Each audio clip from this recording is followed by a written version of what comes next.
এই মালপোয়াগুলো দেখুন বন্ধুগণ, এই বানানো হয়ে গেছে। এই একটা গামলি ভর্তি এই একটা বানিয়ে নিয়েছি। আর এই পাক দেখছিলেন আপনারা, এই বানিয়ে নিয়েছি।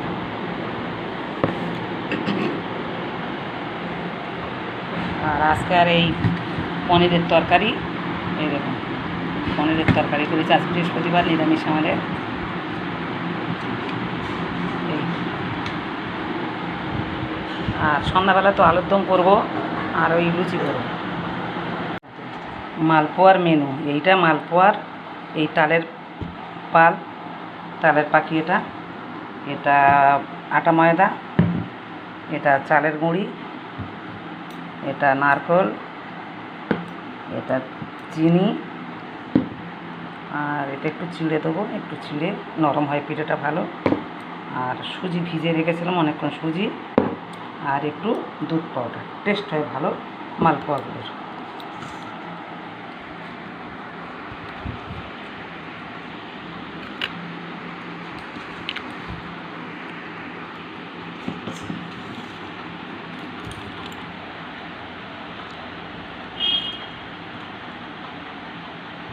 এই তালের পাখিটা দিলাম, আর দেবো না।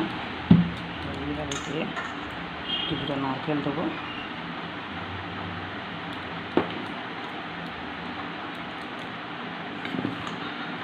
এই চালের গুঁড়ো, আতপ চাল ভিজিয়ে রেখেছিলাম, এই তার গুঁড়িটা দিচ্ছি।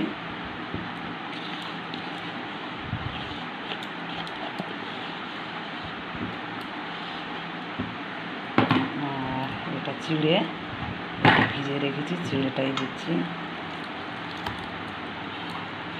চিড়ে দিলে পিঠে খুব সুন্দর নরম, খুব ভালো টেস্টি লাগে।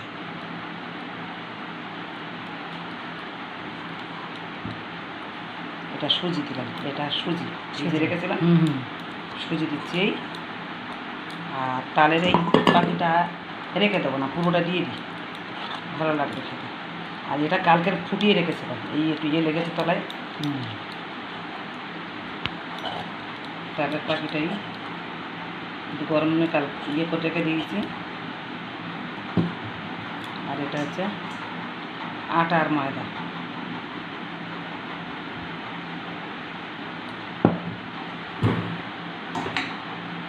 এই কিছুটা লবণ একটু দিতে হয়, দিলে স্বাদ হয়। কোনো জিনিসের লবণ না দিলে তার আবার স্বাদ ভালো থাকে না। একটু লবণ আর এই চিনিটা দেবো না, নারকেলটা রাখে না, নারকেলটা পুরো দিয়ে দিচ্ছি, একটুখানি থাক ডেকোরেশনের জন্য। আর এটা দুধের গুঁড়ো,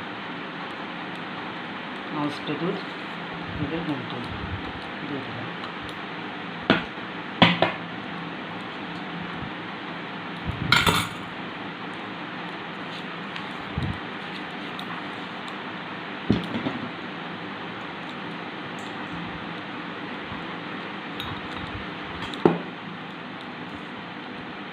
এটা ছোটো হয়েছে পাত্রটা।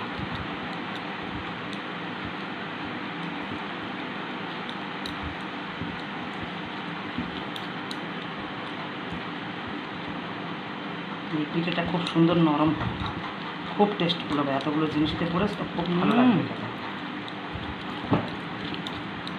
চিনি মনে হচ্ছে আর একটু দেওয়াই ভালো, যে যেমন মিষ্টি খায় সেইভাবে দেয়া।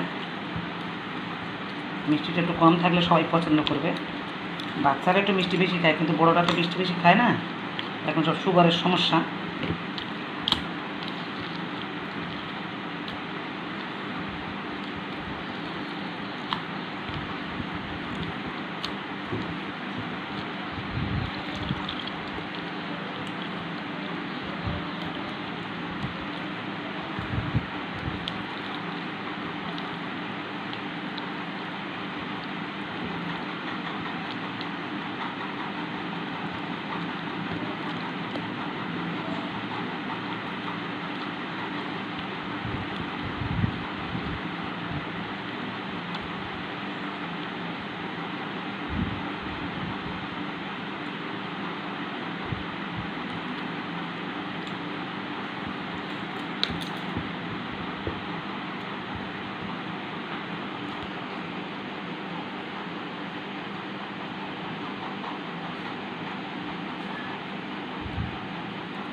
একটু এই গরম জল দিই।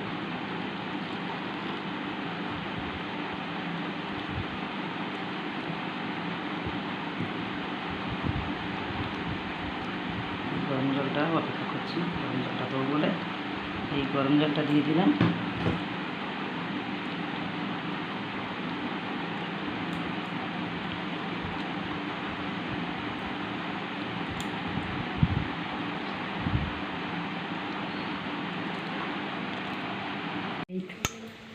এইটাই আছে না,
এটা তালের